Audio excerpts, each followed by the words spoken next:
এবার দেহাল টপকে পালালেন বাতের হোটেলের মালিক হিসেবে পরিচিত ডিবির সেই হারুন।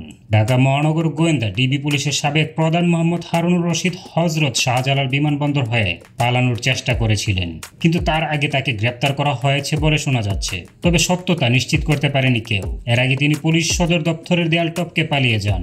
গতকাল সোমবার দুপুরে এ ঘটনা ঘটে। পুলিশ সদর দপ্তরের একটি সূত্র জানিয়েছে, প্রধানমন্ত্রী শেখ হাসিনা দেশ থেকে এর খবর জানার পর শাহবাগে লোকজনের সংখ্যা বাড়তে থাকে।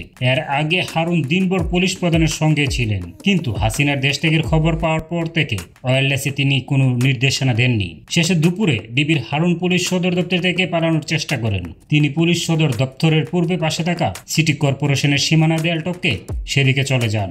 পরে তিনি নর্মাল পোশাক পরে জনসাধারণের বেশে এখান থেকে বেরিয়ে যান।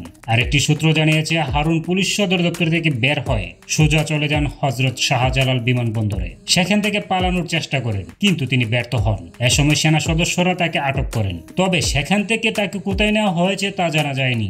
এমন খবর সারাদিন বিভিন্ন জনের কাছ থেকে জানার হলেও সর্বশেষ সত্যতা কেউ নিশ্চিত করতে পারেনি। এ বিষয়ে পুলিশ সদর দপ্তর ও ঢাকা মহানগর পুলিশের ঊর্ধ্বতন কর্মকর্তাদের কল করা হলেও তাদের বক্তব্য পাওয়া যায়নি।